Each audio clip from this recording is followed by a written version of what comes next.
What's up guys, welcome back to my channel. If you're new here, my name is Julia. I'm a certified personal trainer and I post all things health, fitness, and lifestyle on here, on Instagram, and on TikTok. So make sure you're subscribed and go follow me over on Instagram and TikTok. But in today's video, we're gonna be doing a deep dive into my full week of workouts, okay? It's no secret that I'm absolutely obsessed with my training split. I talk about it all the time. I've posted videos about it, and I've even posted a video explaining exactly how I program out my workouts.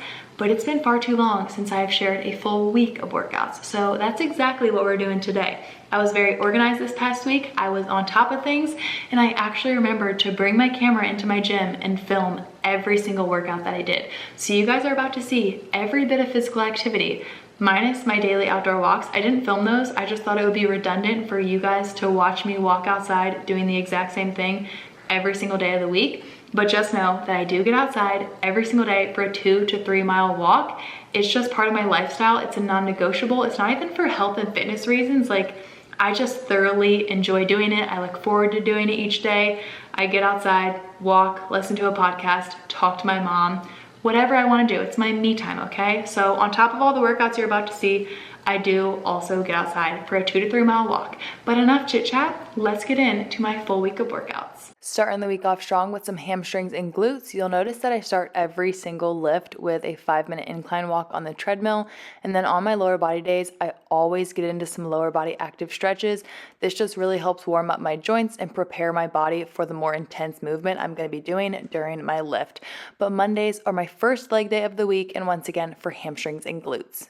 I always start my hamstring and glute lifts with barbell back squats. I did 5 sets of 10 reps.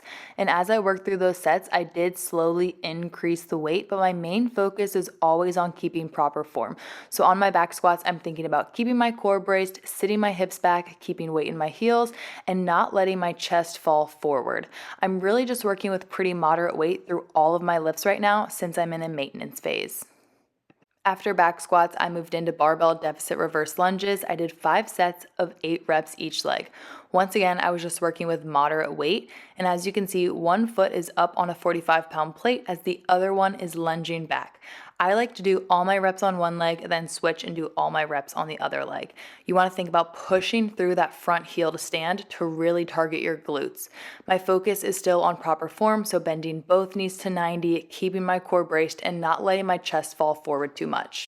Next up, I moved into what I call the barbell hip thrust trio. I did 5 sets of 10 full reps into 5 top range pulses and then a 5-second hold.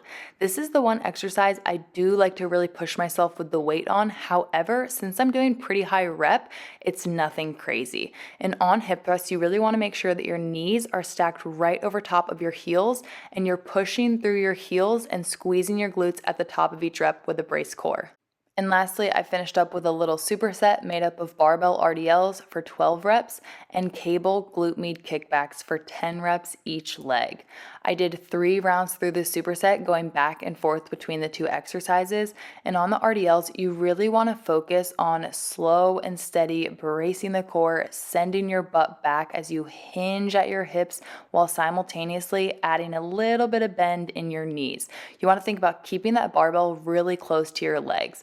And then on the cable glute med kickbacks, you're going to slightly turn out that foot that's kicking back and then kind of kicking back and diagonally. And then after my leg days, I always finish with a 10-minute incline walk to shake out my legs and get my heart rate back down.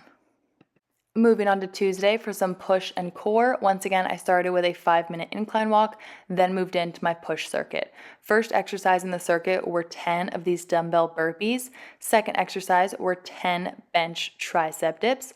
Third exercise were 10 dumbbell lateral raises. And then the fourth exercise in the circuit was 12 ball tuck-ins.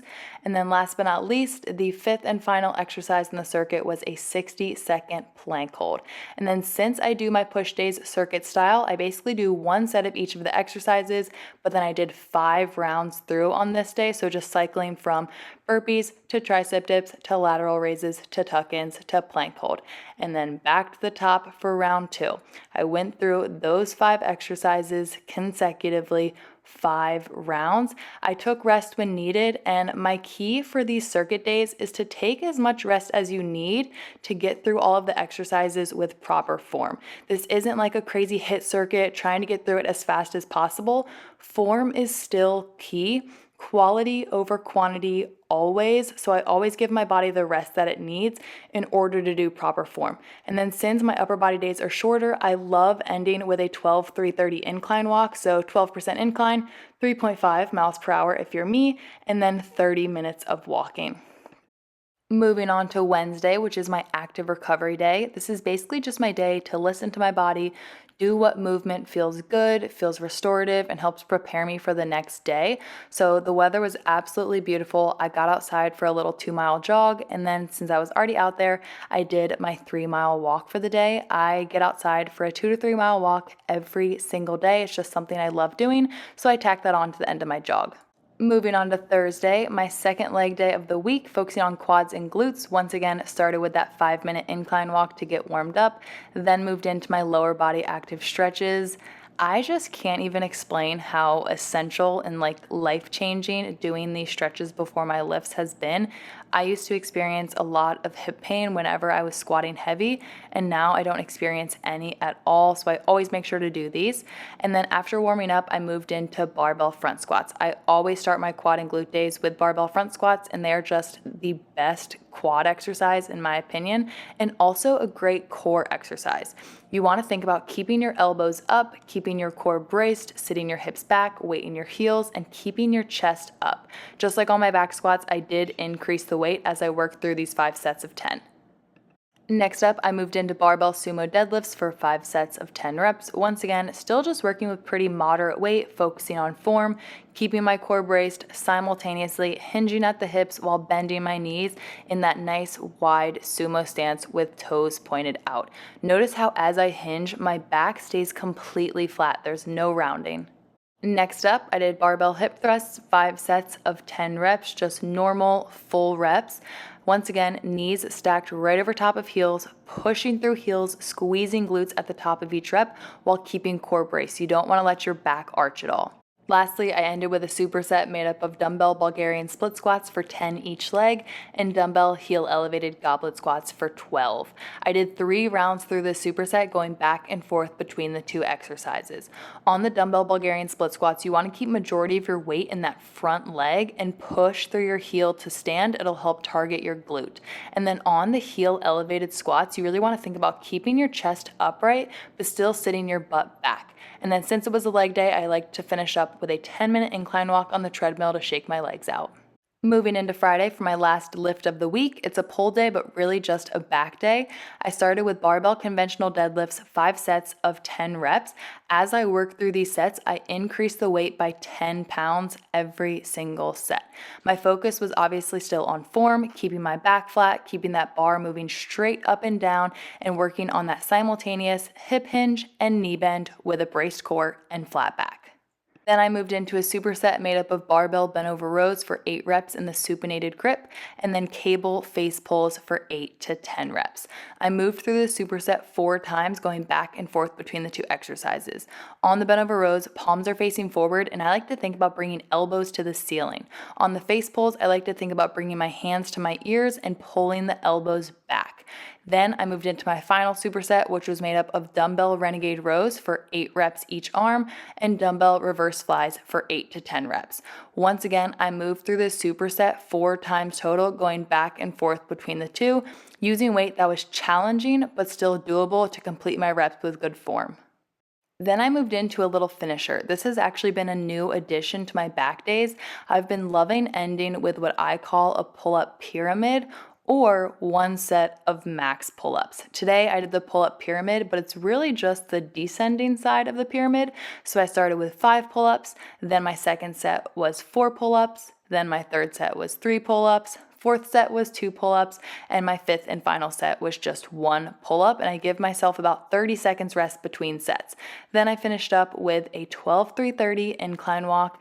Moving into Saturday for my second active recovery day of the week, once again, just listening to my body. I was training my aunt on FaceTime, so I figured I might as well get a little incline walk in, and then I got outside for a little 3-mile walk. So nothing crazy, just getting my steps in and getting my body moving. And that brings us to Sunday, which is always just my rest day, so I got outside for my typical 3-mile walk. All right, guys, that is gonna wrap up this full week of workouts. I hope you enjoyed seeing my Monday through Sunday. The funny thing about this training split is that it's probably the chillest training split and program I've ever created for myself, but I'm seeing results like crazy. Like no other training split or program has given me results like this training split has, and I think it's because it is so much chiller. When you think about it, it's only 4 lifts a week with some low intensity, steady state cardio, a lot of listening to your body, and a lot of rest. And I think that's just what my body thrives on, because I have truly never seen myself progress this quickly and also this consistently. Like, yes, I'm putting in the work. I'm being super consistent with my workouts, with my nutrition, but it's truly just like a night and day difference between this training split and previous training splits and programs I've created for myself. Like, I finally cracked the code and I found what works best for me. I'm always stressing, find what works best for you. This is just what works best for me, and I love it, and I'm not gonna switch it up anytime soon. And I hope that you guys enjoyed seeing this full week of workouts. If you did, don't forget to give this video a like, make sure you're subscribed, and I will see you all next time. Bye.